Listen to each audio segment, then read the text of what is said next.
Intellectual stew. Intellectual stew with James Kirkland. Powerful and provocative, prophetic and practical, Have you ever found yourself? Are you dating for that purpose? informative and I feel inspirational. every bit of it. Like, I'm not trying to waste my How you gonna do better if you don't know what better looks like? I do. Intellectual stew. Come on, let's talk about it with me, the mind massager. Intellectual stew. Intellectual stew with James Kirkland.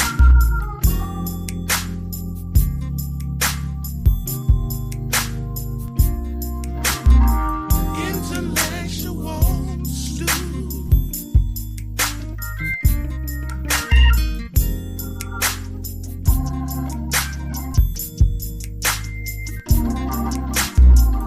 Intellectual stew. Intellectual stew with James Kirkland.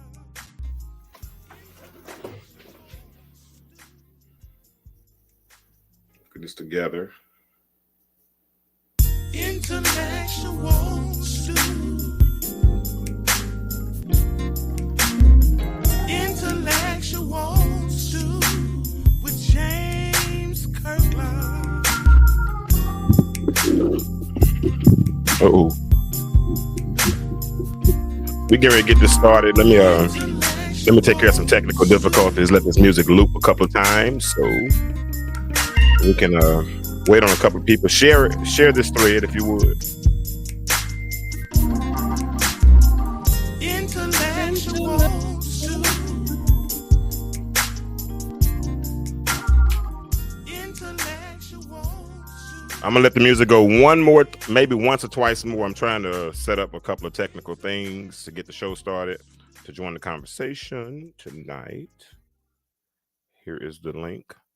We're ready to get started talking about the bonding of the sexes. Y'all come in and say hello. Intellectual stew with Come on in and say hello. Kirkland. Who I got here? Viola, all right.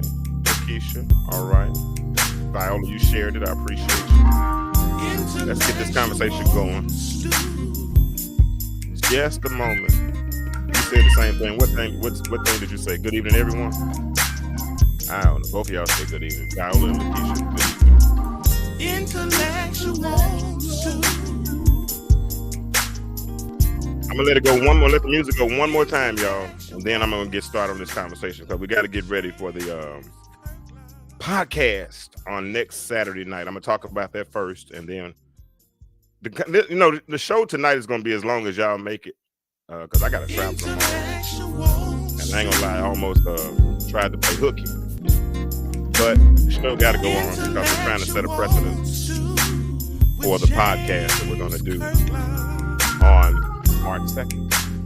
Let me get ready to get out of here and get this music going. If you haven't shared it yet, please share it. If you come in and haven't said hello, don't be rude. Say hello, please. And I'm almost ready. All right, I'm almost ready. Talking about the bonding of the sexes. I am so sick of this alleged battle. Let me turn the music off. What's up? What it do? Time for another episode of the Intellectual Stew with yours truly, James Kirkland. And we are preparing to get this show started. It is open mic night, so I have put the link in the chat. If I'm talking about something that resonates with you,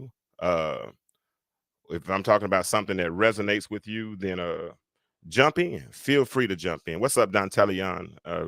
Do me a favor, text me your autograph because I see you doing your thing, man. You and the fellas are doing a great thing over there, and I just want to talk. So yeah, text me your autograph so I can be like you when I grow up. But listen, this is what I'm doing. I am on March the 2nd. in my hometown of North Little Rock, Arkansas. I am taking the podcast on the road. We're going to do a podcast with a live audience. Now, with this audience, it's invitation only. I wish I could bring everybody. I wish I could have everybody come on. I wish I could have invite the whole city, but I can't. So I'm going to invite a few followers, which I've already invited most of. And on that day, we're going to come out. We're going to have a good time. I got a certified mixologist, as Tony calls himself. We got hors d'oeuvres. We have a nice venue, music, and we're going to have a good time. And I am looking forward to that. So I want you all to come out. And on that day, we're going to, I am so sick of this alleged battle that exists between men and women. It's a battle that needs to be deaded as quick as possible, as soon as possible, because it's enough. We need each other. I saw this meme last week, and it resonated heavily with me because I agree. This whole man versus woman era is whack. We need y'all, and y'all need us. So that's where I'm at on it, you know, and we need to really focus on trying to rebuild the bond, because evidently the bond has been broken. The bond has been broken. So what we got to do is we got to figure out how to go back and repair that breach, or repair that bond, so that we can, you know, our communities are at stake, and that's where I'm at on it. You know, in 2007, I went back to college, a little small Christian college here in Atlanta called Beulah Heights University. And on that day, I went back to college, and I had a choice, because I was a young minister, young preacher, and I had a choice. I could either get a degree in biblical studies, or I could get a degree in community and international economic development. I chose to go with community and economic international development because it had a biblical component, but more than anything, it taught us how to build community. And we got to breaking down the components of the community, and all of the characters that the community consists of. And you look at how the family is constructed, and all of the economics, and I'm not talking about money when I talk about economics, associated with community, right? And so that was the track that I chose. So I have a passion. So when I start talking about rebuilding relationships, I know what the ramifications are behind having healthy heterosexual, and I mean, that's what I'm on. You know, you can do what you do. I don't judge anybody. I just talk about what I talk about. But healthy heterosexual relationships produce good homes, and good homes in turn produce good communities. I had a conversation with a young lady today, 36 years old. She just recently got married on last week. She went out to Las Vegas and got married, and when she got married, she came back, and today I looked at her, you know, and her hair was still done, and now she has a ring on. And honestly, I could almost see a glow on her. I mean, I could almost see a glow. And I walked up to her, and I asked her a question. I'm not going to say her name because that's her business, but I'm telling it. I said, what changed? Do you feel like anything has changed? And she said, no, nothing's changed. I said, nothing changed?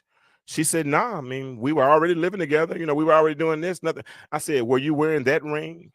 She said, no. I said, oh, okay. I said, did you change your last name? She said, I said, did you change your last name, or are you one of those hyphenated women? How is that working for you? She said, no, I took on his last name. I said, oh, a lot changed, because you've had your name for the last 36 or 37 years. And now two families are joined together, you know, by matrimony. I said, I think we have discounted and diluted marriage so much that we view it as just a regular extension of, we view it as an extension of a regular relationship. And we're cool with that. And we don't see the sanctity in it. You know, we've reduced it to not being nothing more than a contract, and all, instead of just being a commitment that two people make in the sight of witnesses and a higher power, and they vow to, you know, take care of each other, love each other until sickness and health, and all these things, right? But she said, no, nothing changed. But when we got through talking, she thought about all that had changed, right?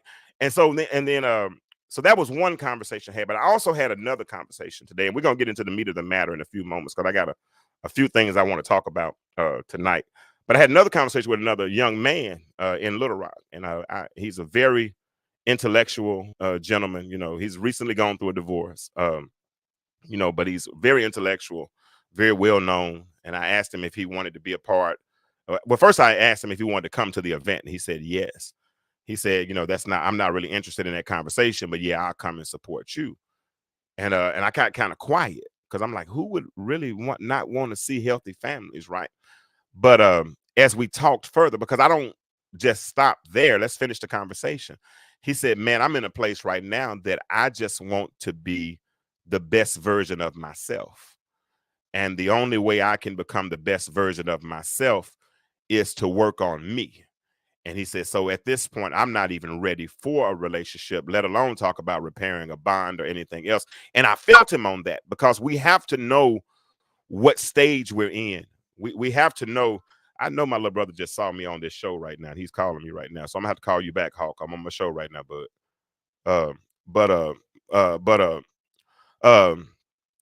Yeah. But so we're trying to rebuild this bond, right? And so he said, I'm not even in a position to even to rebuild the bond because I got to rebuild myself.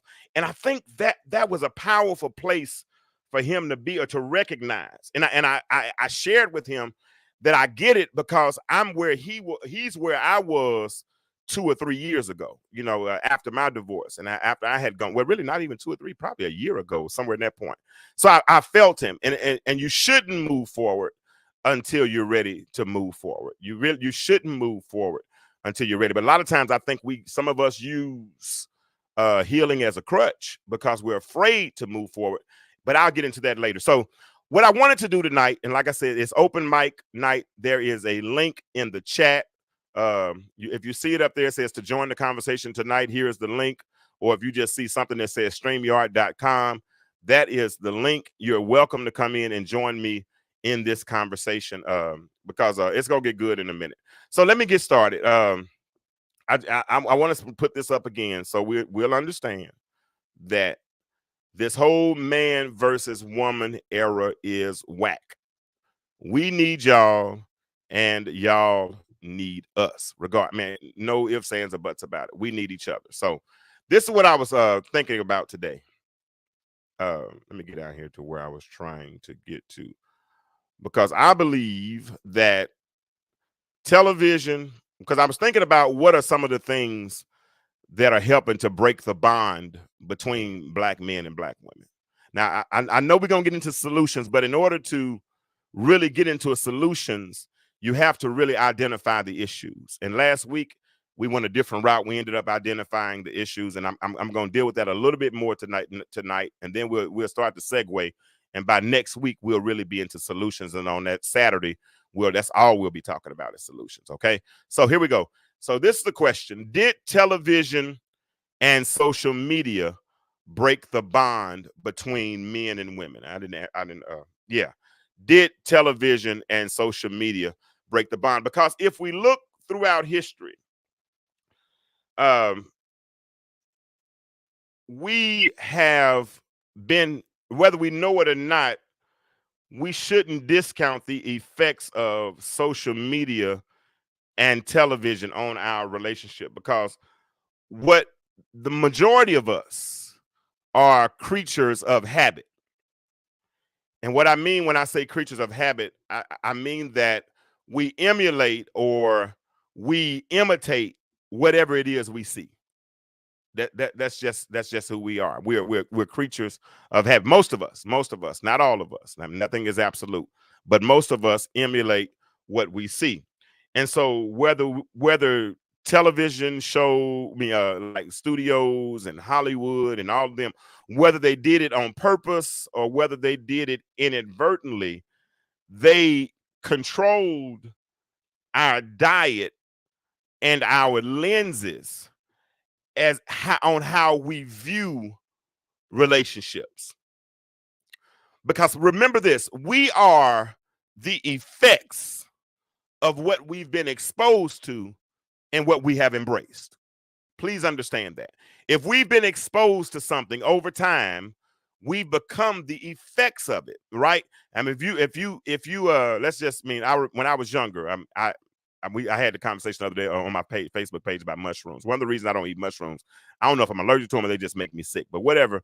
When I was younger, my parents would make me eat all my food. So if we went to Pizza Inn and we ordered a supreme pizza, even though I didn't like mushrooms and peppers and onions and all those things, I was supposed to eat all my food. That's just where I was raised. So I would eat it. And because of what I ate, what I was exposed to, I dealt with the effects of that. Because it didn't agree with my stomach, I would end up regurgitating, right? Because I had been exposed to something, and all of a sudden I became the effects of it. Even though I didn't want to embrace it, I embraced it, and therefore I ended up regurgitating something. And that's what happens if you and I, if we start to watch things, listen to things, smell things, then we become the effects of those things, because our eyes are the windows of our soul, right? The ears are our ear gates to our soul. All of these things, when we start to expose ourselves to these things, that's what we see. So back in the 70s, when we started watching TV, right, we would get TV shows like The Jeffersons. The Jeffersons, and Jeffersons was interesting because you had a dynamic that involved a husband and a wife, and they had one child, and they brought in community, and the community with Helen and Tom, and that brought in interracial relationships, but it was heterosexual relationships, right? And all these types of things. And we see this dynamic of family now, but it was a form of family. And then even we went further, then we start seeing shows like Good Times. Now look at Good Times. You got James in Florida. That's a husband and a wife. They had three children, Michael and Thelma and James, and then they had a single mother. Well, Walona wasn't a mother until she ended up adopting Penny. But these were dynamics, and the dynamic involved a husband and a wife. It was a linear picture of a family. It was a picture of a relationship. They might have gone through hard times, but they had a bond, and the bond that they possessed helped them get through hard times. If George is as narcissistic as they made him seem, as James, as narcissistic as they made him seem, he always, whenever they had a tough moment, they ended up getting through it together because they had a bond, and that bond, y'all, and y'all talk back to me. Let me know if y'all agree with this, because these were the family dynamics that we were seeing back. Now, some of y'all wasn't born in the 70s. I get it.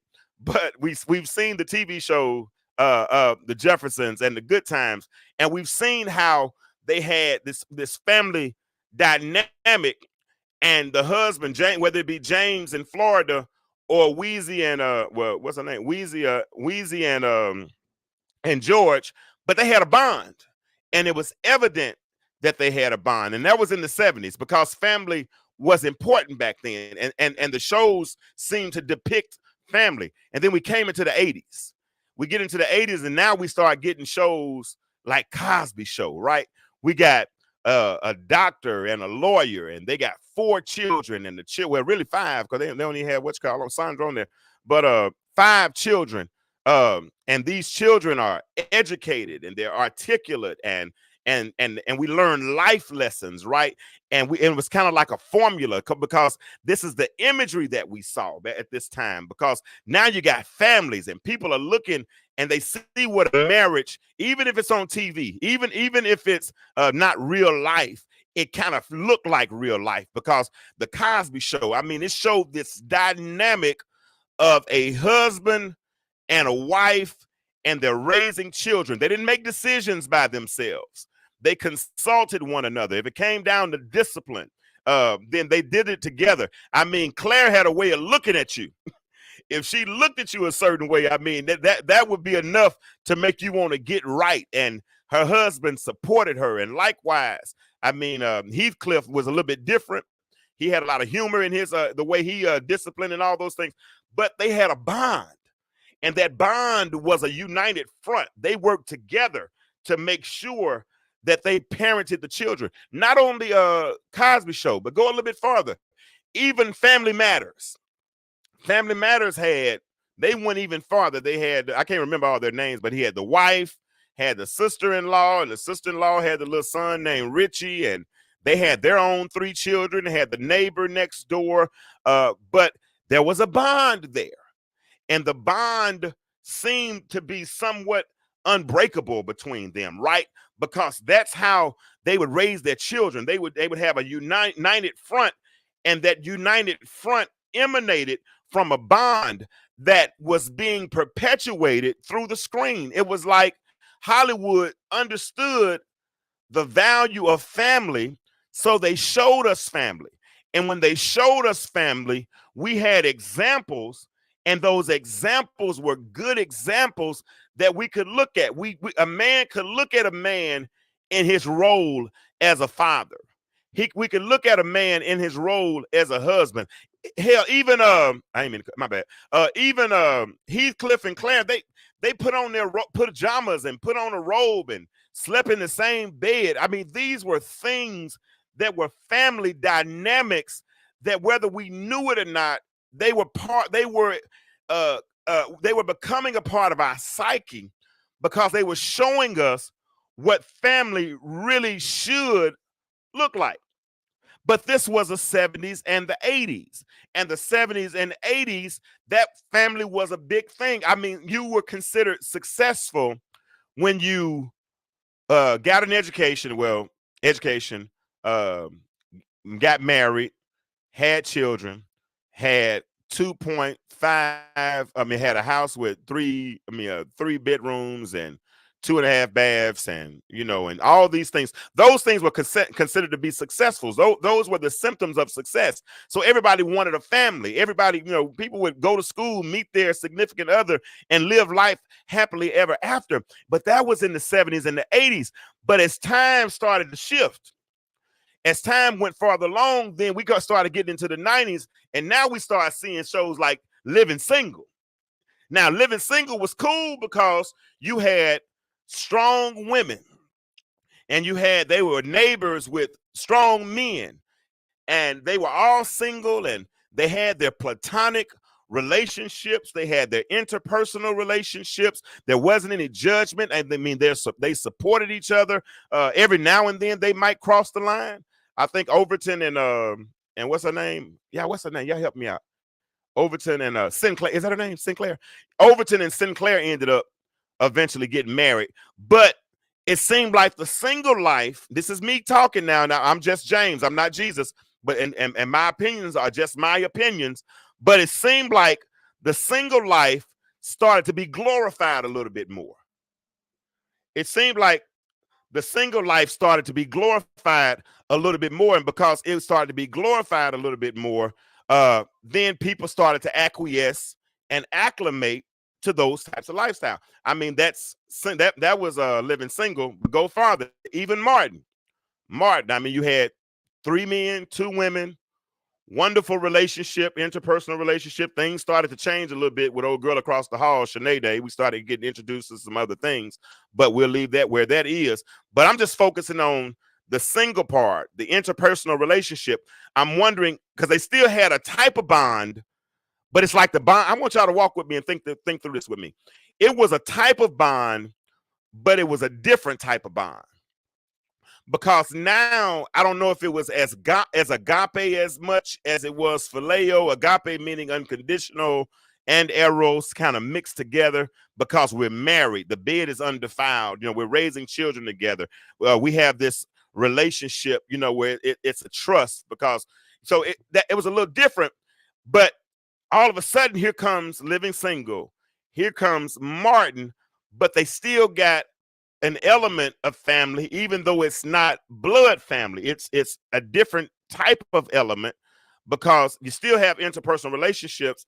And even in this instance, Gina had to chase him for a long time, and almost, was really going to leave before Martin even wised up and decided to ask her to marry him. Now, that was one of the most iconic episodes ever, because of all the people who showed up. Tracy Morgan showed up, and who else?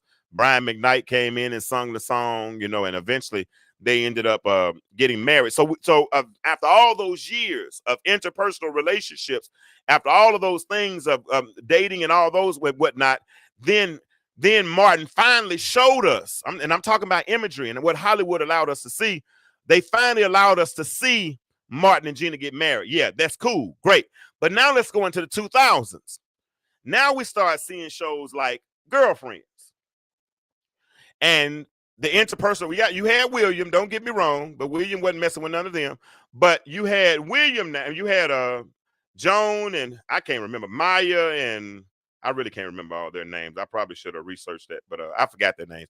What's the name? Joan, Maya, Tony, and then the other light-skinned girl, I forgot her name, but whatever. That's what we start seeing now. We start seeing single ladies, and these single ladies, man, they're doing their thing, man. You got lawyers, and you got administrative assistants, and real estate agents, and they're bosses in LA, and they're making money, right? And they're dating, and they're doing what daters should do. They're going in and out of relationships. Got everything together in their personal, in their professional relationships, but they were still lacking something in their personal relationship, because they were still looking for someone to be in a relationship with. Kept on looking for someone to be in a relationship, and even with this is what's interesting to me. Even with what took place in the 80s, like Cosby Show, Bill went to prison. And everything that Bill did came kind of into question, when people started finding out that he was putting, what's that stuff called? That I forgot what it's called. What is it called? But whatever, the stuff he was putting in people's drink, and ended up trying to have sex with them or whatnot. They try to tarnish his image. And if you tarnish his image, then do you tarnish the family values and the family structure that we became accustomed to in seeing? Even Reginald VelJohnson, I think they even tried to he got arrested for cocaine possession, and I think at one point, I'm not going to say that part because I'm not sure, so I don't like to say stuff that I'm not sure with. So but look at the dynamic shift. Family values in the 70s, family values in the 80s, a lot of those values being promoted through marriage, right? Get into the 90s. Now we see shows like Living Single. Now they start to promote single life more. And even in Martin, they're promoting more single life. I could talk about a whole lot more shows, Eve and all those types of shows that they had over the years that they kept on doing. Was it Quaaludes? I thought it was something like I forgot what it's called. But yeah, they definitely were Quaaludes. You're absolutely right. But they start promoting all these different values, right? As we get further from the 80s into the 90s, when it started promoting singles, but at least the singles were close and hanging out, and then you had some people that were living together. Martin and Gina were living together, although they might have been shacking, but they were living together. Whatever, that's their thing. But Girlfriends comes along. Joan's a lawyer. She's doing her thing. She don't need no man. Tony kept on Maya was married, but she ended up getting a divorce. Tony in and out of a couple of different relationships. She ended up, Spanish Fly, that's what I was looking for. And she ended up getting married to a little white dude, and then the other chick, she was, had different relationships, a whole bunch of different, but it made it okay just to be single. It made it okay, and we weren't looking for marriage as much. We didn't have the examples. Because we're creatures of habit, as I said when we first started this. And as creatures of habit, we imitate what we see. So if we don't see marriage, if we don't see relationships, healthy relationships, then we end up forgetting about those things, because between 1980s and 1920s, there's 10, 15, 20 years, right? There's a decade, there's a generation that never sees some of the things or some of the values that were promoted back then. Now, Girlfriends was one thing, but as we got farther into the 2000s and we had the advent of reality TV, and we started seeing shows like I forgot about Flavor of Love. I should have put that one on there. But Flavor of Love, let me put this. Let me talk about Flavor of Love for me. Flavor of Love, they were competing, beautiful girls, pretty girls, but they were competing to be with Flavor Flav. For real? I mean, was it really? I mean, never mind. He might. Hey, that's his thing. That might be what they find attractive. Flavor Flav. I don't judge. Well, whatever. But yeah, for real, they were really going after Flavor Flav, right? This whole reality TV thing. These girls competing for Flavor Flav. At the end of the day, Flavor Flav. They were competing for Flavor Flav, beautiful, delicious, and Hoops, and all these girls. I'm remembering these from memory. but they were competing for him. But you see how the imagery starts to change. Now, how do we go from Cosby Show, where we see family values, husband and wife, discipline, education? I mean, spinoffs. They even went up. They had when they went on to the other show, A Different World, when Denise went to college, and I mean, promoting education. All these great values. To now, we're cool competing for Flavor Flav, and now we got soft porn almost because of the things they're doing, catching them in the bedroom, and all those things. And then next thing you know, here come shows like The Real Housewives of Atlanta, but most of them not even married. So if you're not married, but you're calling yourself a housewife, how does that work? Because typically 2 + 1 = 3, 3 + 3 = 6, 7 + 5 = 12. I mean, something adds up because you got to make an equation come. So if you're a housewife, but you're not married, how does that work? I mean, and please, this is not a rhetorical question. I'm asking y'all in the audience, help me out. If you could tell me how it works, if you're a house. Now, we saw a wife. We saw a wife in Weezy. We even saw a wife in Florida. Now it's a meme going around now discounting Florida right now and telling all the bad decisions, how she held everybody back in her family. But we saw a wife in Florida. We even saw a wife in the Cosby Show in Claire. I forgot her name, but Carl Winslow's wife, Mrs. Winslow. We just call her Mrs. Winslow. We saw a wife in her. We even saw wives in what's the name of the show? Fresh Prince of Bel-Air. All those types of shows. But as we got farther along, we didn't see as many wives. Now, we saw a wife in Sinclair eventually. Saw a husband, and also not only let me say this: not only did we see wives, we also saw husbands. We saw husbands in George. We saw husbands in James. We saw husbands in Bill. We saw Heathcliff. We saw husbands in Carl. But we didn't see a husband till Overton. Finally, at the end of the show, saw a husband in Martin. Finally, at the show, but we never really got to see him as a husband because at the end of the day, I think the show ended up going off not long after. Harriet Winslow. Thank you, cuz. Yeah, but so we saw all these things, and things starts to change, right? Because now we see Real Housewives of Atlanta. Now, a couple of them might have been married, but you know how it went. Then not only we saw Real Housewives of Atlanta, but we also saw shows like Basketball Wives. And every time you turn around, they're fighting, arguing. But this is the imagery that we see. So when I ask a young lady, but this is the imagery that we see. We don't see the matrimony. We don't see the components of relationships. We don't see the dynamics of a family that would promote familial values. Instead, we start to see the single life glorified, but we see people who want to be treated like they are a wife. And then we have young ladies who see those things. And when they see those things, they end up believing that they deserve to be treated the same way as well. And I think every woman deserves to be treated like a wife once we operate in a wife role. I said last week that I think one of the crucial mistakes that we make is we give girlfriends and boyfriends spousal privileges before we've actually engaged in marriage.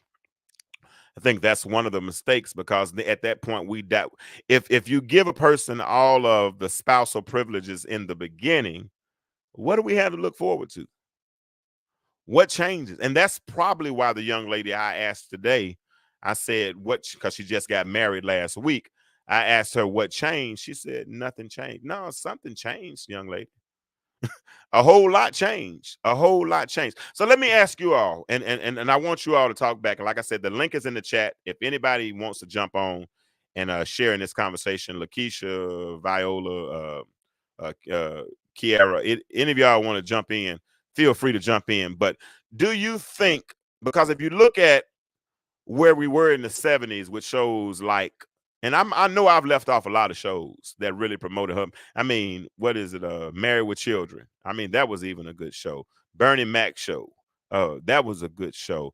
Fresh Prince of Bel-Air. That was a good show. All those shows were good shows, and they promoted family values because you had a husband, you had a wife, and you had children. We got to see them in poverty, that with good times, and that bond that we talk about, the bonding of the sexes. That's what got them through the tough times.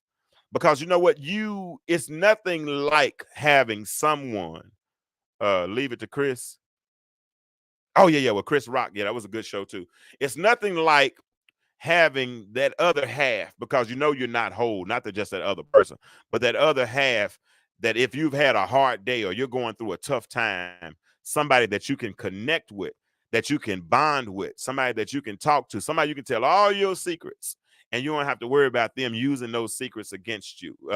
I've never heard somebody that you can share your intimate desires with, and they won't use them or bring them up at the most opportunistic time to tear you down. You know, that's what a bond represents, and that's where I believe we've messed up, and I believe we've allowed that bond to become so damaged that it's so ruptured that our relationships now, they're not able to be as fruitful as they used to be. And a lot of us, you know what ends up happening? We end up operating out of fear. Because at the end of the day, don't nobody want to be out here looking like a fool. Nobody, me, and I left one show out. Basketball is one thing, but this show right here, P Valley, woo, the stuff that we see, that how TV is changing. I ain't gonna lie, I watch it. There's some scenes I have to fast forward on now. There are some scenes that I do have to fast forward, because if I don't fast forward, I can't let some of those things go into my eye gates. So I'm very careful about that. So what do you all think? What do you all think, right? What do you, other than, I mean, as far as social media, do you all think that those different TV shows or the evolution of those TV shows has affected the way we do relationships? Y'all talk back to me and let me know. Let me know. What do you all think? Do y'all think that those that going from seeing relationships with healthy relationships to now seeing what we see now, the glorified life, the single life seeming to be glorified, do you think that affects us and makes us not view marriage as what it used to be, how we used to view it? Real talk. Because I think we, like I said earlier, we are creatures of habit, and as creatures of habit, we emulate and imitate whatever we see. Let me see what somebody said. Keisha, it's not even TV shows. I think can it be, Keisha? Now hold on, can it be both? Because you said it's not TV show. Because I think TV shows do it too, and I'm not, because I'm not saying that social media doesn't, because I know social media does it as well. Like I asked this question in the beginning. I said, did TV and social media help break the bond? And I think it did. But before there was social media, there was TV.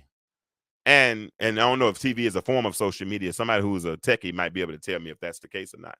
But do you think could it be both? Because I know social media does it. Because we are horrible when it comes to social. I mean, some of the stuff that we feed into, and I watched a podcast last night. It's a podcast located in Little Rock, and they had over 700 comments. Man, I was like, wow, I wish I can get that type of a response on my podcast, right? But the stuff they were talking about, and the phone calls, they were arguing and calling women garden tools and all these other things, man, and bees, and I mean it was just mess. And I only listened about 5 minutes of it, and I got a headache. So I know that I can't. If y'all waiting on me to talk about stuff like that, it's probably not gonna happen. So I'll deal with my little 10, 15, 20 people, and I'll be happy, because I would rather help one than to damage 101, because they're watching that bull stuff, and that bull stuff is getting into their spirit, and they think it's so. See, for some reason along the way, we started to think that dysfunction is normal. television is a form of media. Social media is a form of media. Ultimately, ways to get an idea to the viewer. Okay, yeah, I agree with that. I agree with that. So Keisha Kiki, my cousin, you're right. It is social media, and it's media. Period. Let's agree on that one. It's media. Period. They definitely have a vested interest. Okay. They definitely have a vested interest in destroying something so powerful. Understand, anytime something, especially in the African American community, represents power, represents unity, there's a force that seems to want to divide it. And when it divides it, it knows that the ramifications end up being something that some ramifications that end up being adverse and detrimental to our community. Our families being under attack, whether we accept it or not, is an epidemic, in my opinion, because it has so many ramifications. It has so many lasting ramifications. You have children that don't know their fathers. You have the imagery of relationships has changed so much. So I think there was a vested interest in that. But that's just one form, right? That's just one thing that really helped mess us up. But I think another thing that messed us up is we started getting bad advice. And it wasn't always advice from the outside community. It started being advice from inside our community. Watch this up. I don't agree with a lot of what Monique says. I really don't. I don't agree with a lot of what she says, but I saw something today that she said, and I 100% agree with it. If you all haven't seen, well, I didn't watch the whole interview. I ain't gonna lie. I didn't watch the whole interview, but Club Shay Shay, when Shannon Sharp interviewed Monique, he asked her a question about Ciara's prayer and Ciara's prayer about praying for a good man. And this was Monique's response. Let me play it right quick. And they don't want them. Is that true? I cannot speak for them. I can only speak for me. Because when the universe sent mine to me, baby. You was ready. When he sent that man to me, even this morning, I thank the universe for that man right there. Before I came on air with you, I was talking to him. I know. He said, Mama, you heard me talking. I said, did. yeah. I said, hey, Daddy. Yeah, I did. Because we've not been trained.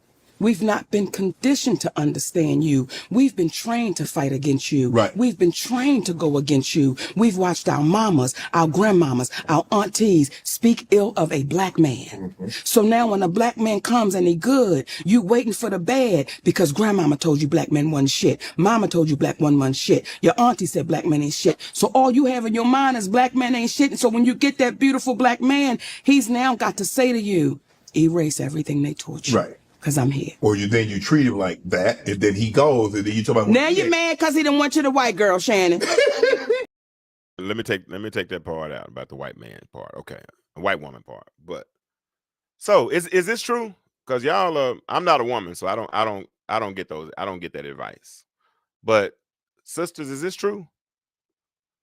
Is that what you start to hear? Because I have spoken with women who say that they've been victimized by bad advice from older women.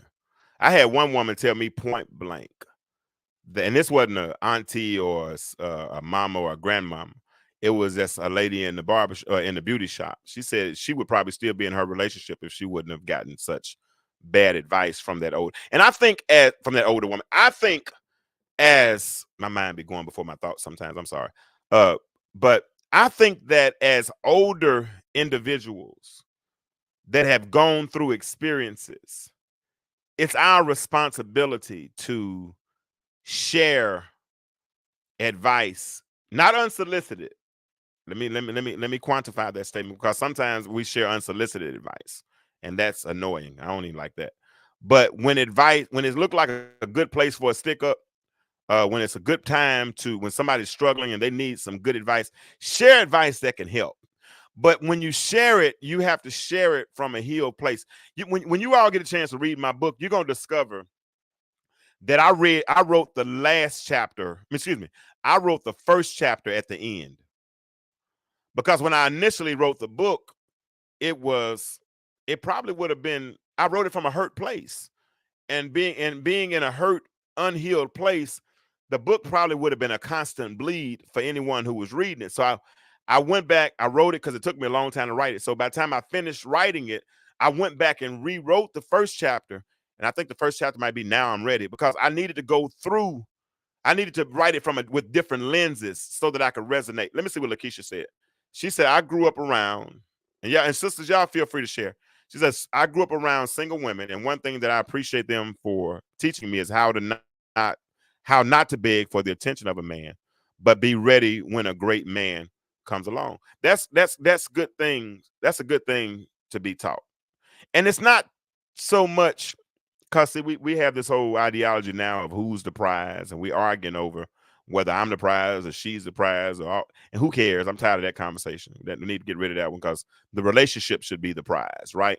Because the relationship should be mutually beneficial for both parties. You know, you all attend to each other's wants and needs first, and eventually you work your way into the wants. You learn each other's natural proclivities. You learn each other's idiosyncrasies. You learn each other's habits. You learn what each other like. And if it's things that the person don't, you even learn each other's dislikes, so you can avoid those things, right? Or you learn to cope with them or whatever. But it's a process as you go through the courting phase, where you learn all of these things. And as you learn these things, then you work to build on that bond, and eventually, right, but before it's all over, after you've learned each other, now, you know, as it's when you eventually make the decision to get married, now the two really can become one. See, and then even beyond the marriage, now it's even more discovery. You know, you start, because now you're living with each other. But I know we do it backwards. I get it. A lot of us do it a little backwards. Now we get married first, and we do all these things first, buy property together first, and then marry, whatever. That's how you do it. You do it. But as I said earlier, it's hard when you give people spousal privileges that are not your spouse. So what else? Monique said that the reason a lot of relationships are messed up is because auntie and grandmama and mama always said that men aren't anything, S-H-I-T, and little girls heard that all their life. And you couple that with the imagery that we talked about earlier, where relationships have evolved from those like Jefferson's, TV shows have evolved like those from the Jeffersons, and those like the Cosby Show, where it showed husbands and wives, to shows like Girlfriends, and beyond Girlfriends now shows like Real Housewives of Atlanta and Basketball Wives, and the imagery that these little girls see as they watch them. And my daughter, I know she watched that reality TV all the time, but she also saw her mother and father together for a large portion of her life, so she knows what that looks like. She saw her mother in the role of a wife. She saw her father in the role of a husband, so she knows how she should be treated.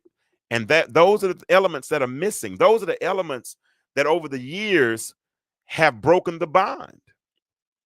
And because that bond is broken, now I believe that has caused a direct effect on our communities. I think our communities are directly suffering, largely because of the familial structure that has deteriorated and has been diluted over time, over the last 20 or 30 years. Yeah. I could get into the Willie Lynch conversation about how to break a slave, and who they would use to break the slave. I don't want to do that tonight. I don't want to do that. But I do want us to figure out. My friend told me today, he told me point blank. He said that's not a conversation I'm interested in right now, because I'm working on becoming a better version of myself. Anyone that knows me over the last couple of years after my divorce, I got divorced in 2019. Man, I tried to get her back probably for 3 or 4 years. So I wasn't working on, I wasn't trying to become a better version of myself. And the thing was, I was still who I was. Well, I take that back. I did try to become somebody different, because an older lady gave me some advice. She said, if you want her back, you got to become a different version of yourself. So I started becoming a better version. And that better version became after looking at the dysfunction that was going on in my life and the deficiencies in my life. So yes, I worked on becoming a better version of myself, and becoming a better version of myself allowed me to attract what was best for me. And that's where I am now. I'm open to, because I've become, I'm confident. And when you become a better version of yourself, you don't have to settle. You don't have to settle for the first thing that comes along, you know, and that's the thing. A lot of us, we don't settle. We settle for the first thing that comes along. But then a lot of us, I think, we were talking about that last week with Phoenicia. Phoenicia said that so many of us self-sabotage because some of us don't think we're worthy of a relationship. And first thing we do is we go in looking for red flags instead of waiting, instead of just letting the red flag show up. Once it shows up, my discerning spirit, if I have one, everybody doesn't, but if I have one, then it will recognize it, and then I'll adjust accordingly.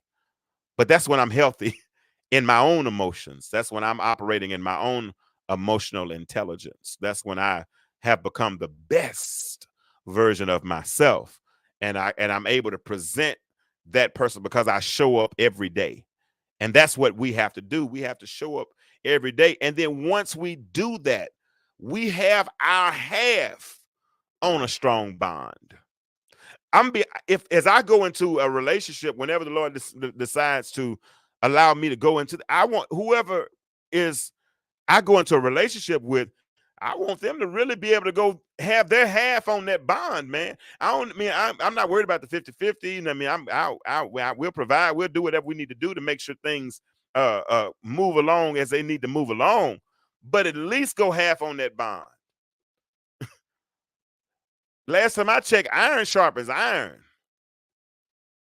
And so if we're gonna unite and we're gonna build a bond, then we both have to be secure within ourselves. But what happens oftentimes, and Monique alluded to it a moment ago, because so many young girls have heard grandmama and auntie and them talk about how men ain't worth nothing and ain't worth a dime and all these types of things, that they operate out of fear. Let me tell you something. Fear is false evidence that appears real, but it's not really real. It's not. I'm gonna give you an example. I did an event this weekend in the car. Yeah, no, those that don't know, I'm in the car business then. And our goal is to help a dealership sell more cars. That's the only goal. We go in for 3 or 4 days, and they have a goal in mind. They want to sell cars. Well, this weekend was it was okay. We didn't sell a lot of cars, and the guy is a real straight shooter. He'll let you know if it's an issue. And I like that about him. Some people run from him, but I'm not gonna run from him. I'm gonna tell you the truth, because my daddy raised a man. I'm not afraid of adversity. I face adversity head on, because that's the only way you're gonna come up with a solution.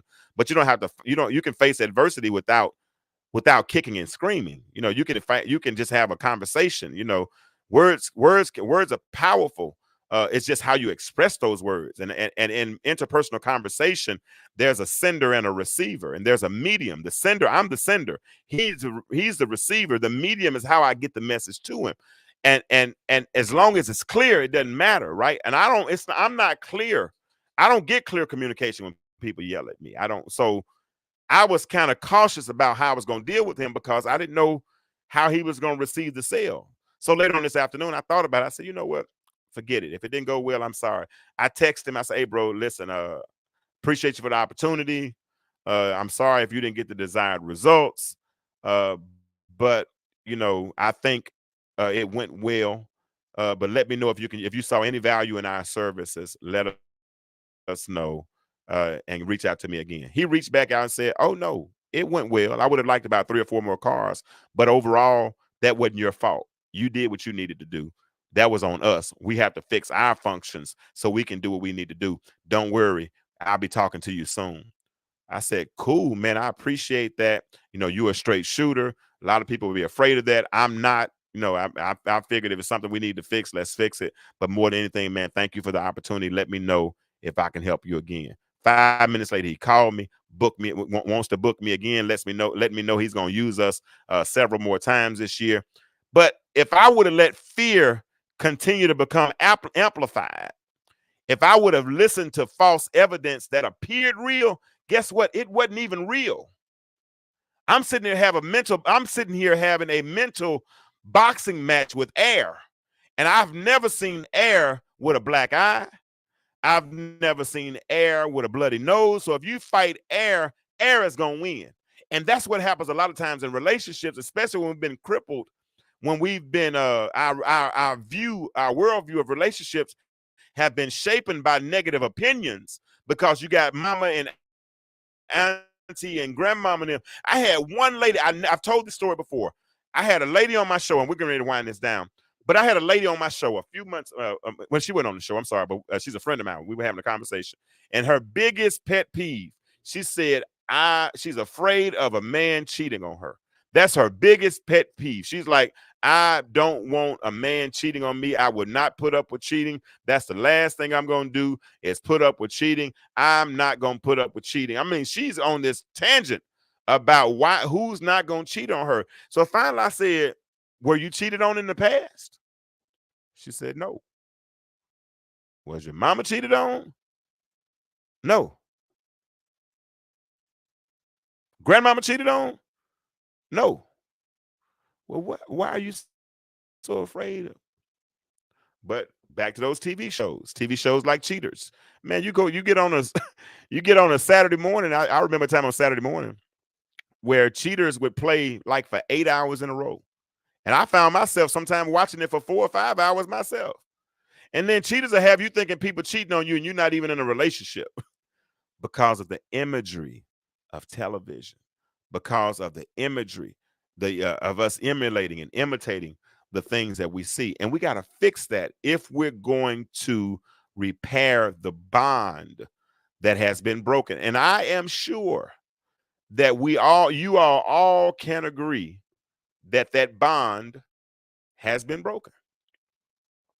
And it needs to be repaired. Listen, I'm riding on this one. I don't care what nobody says. I'm riding on this one. We need each other.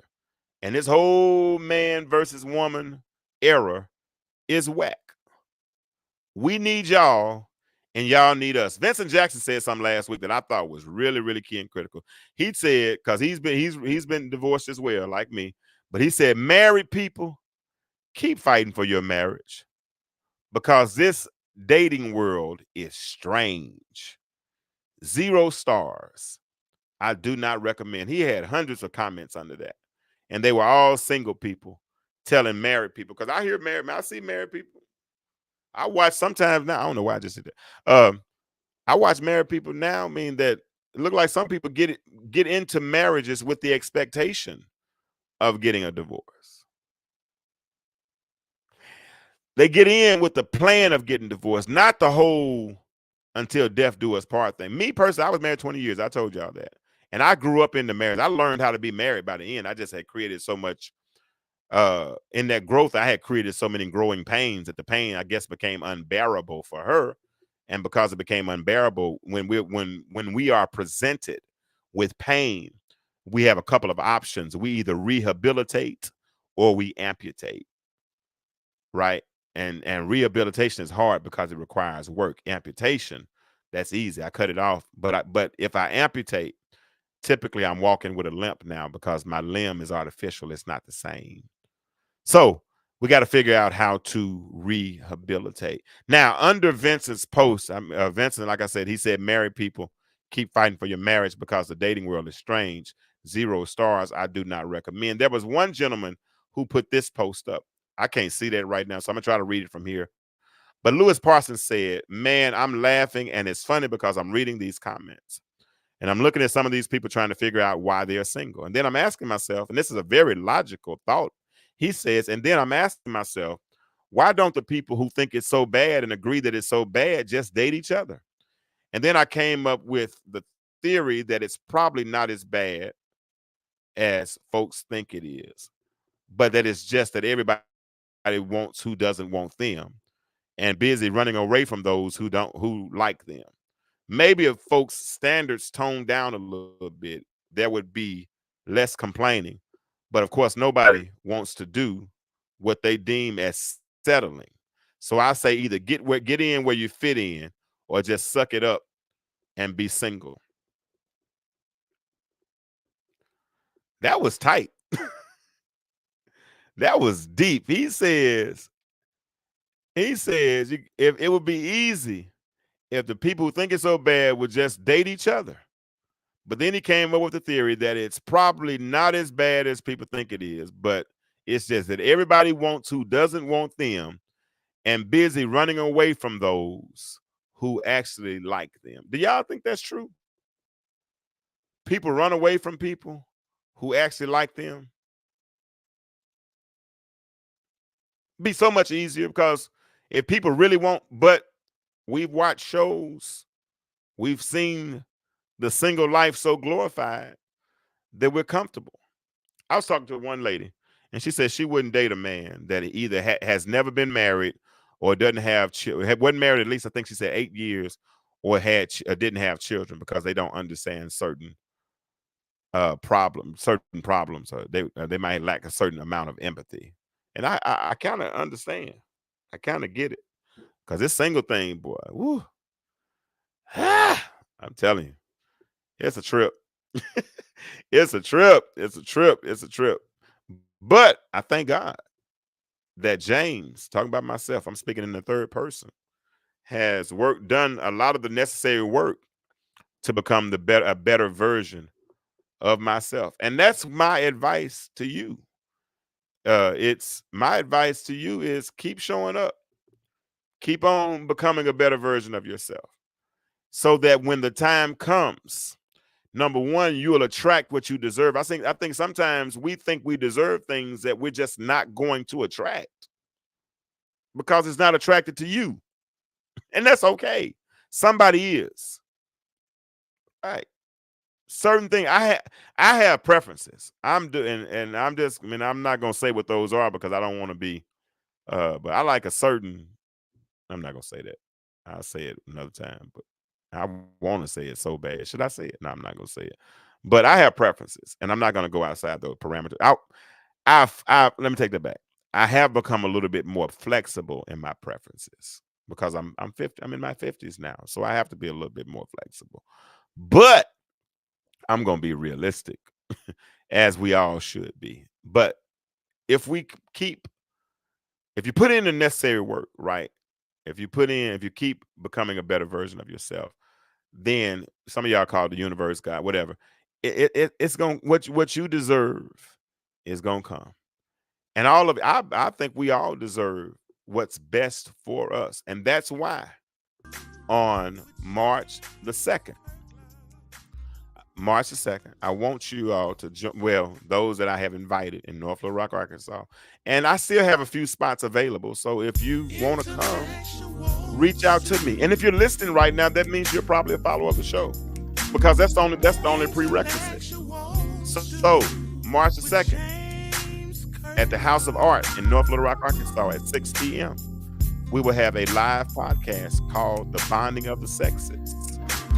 I have invited several panelists, some married, and we're going to have a good conversation and talk about what it's going to take to build that bond or rebuild that bond. And I'm done, y'all. If you're coming to argue, if you think we're going to be fighting and all that stuff, you're coming to the wrong place because I'm over the whole battle of the sexes. I'm on the bonding of the sexes. I want to see us bond. I want to see us rebuild that bond. And all of us happy.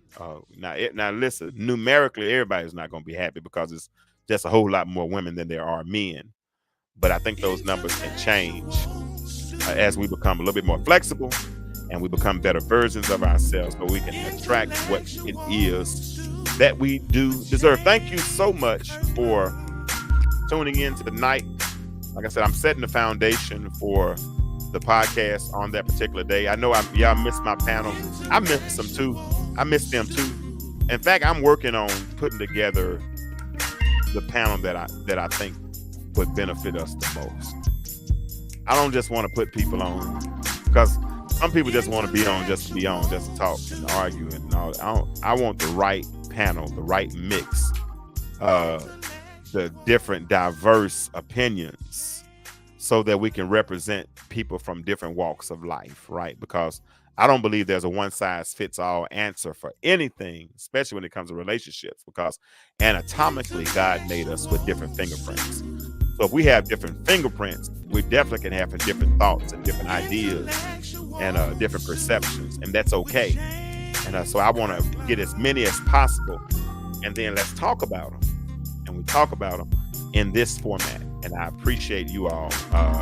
Those of you all, Ray Evans, that has helped to make the bonding of the sexes. I'm talking about my sponsors, Ray Evans, Jacqueline Obachi, Poindexter, Lakeisha Reynolds. All these people have sewn into me with cash apps and different things, food and different things to help. My little cousin Kiki, she's heading up. I mean, all my volunteers, I'm thanking them in advance because they're helping me put together a show. And you know what's funny? This is funny. I'm getting off the show right now. But this is funny. I have people helping me that I've never met in person. Never met in person, but they believe in the vision. And I'm talking about, some of them are spending like real money to help this event go over. And I got people that I've been dealing with, rocking with, but I don't care about that because I was going to pay for it all myself anyway. But I appreciate all of my supporters and those, but not just followers, but even supporters. I appreciate you all of my sponsors. I appreciate you all. And I'm looking forward to it. So I'm traveling this week. I'm traveling tomorrow. I'll be in and around Little Rock for a couple of weeks. So those of you all that order t-shirts, they'll be there first part of next week. So get with me during the first part of the week, and I'll get those t-shirts to you because I want y'all to wear them that night if you have them. I want you to. But I'm out of here. I got to go. As I always say when I close the show, the world is changing. My question for you is, why do you remain the same? Y'all have a good night, and we'll do this again. I'll figure out how I'm going to do a show Monday next week because I'm going to be in Little Rock. I might need to do something live, but we'll figure it out. I'll figure it out. Y'all have a good night, and I'll check y'all out next week. Hey, get in touch with me if I haven't sent you the registration link. Get in touch with me so I can get that to you because I don't just show up on me. You're going to need a digital ticket. And I'll have that ready for you. So if you register, you will be receiving your digital ticket. All right. I'm out. Got to go. Holler at you later. Bye.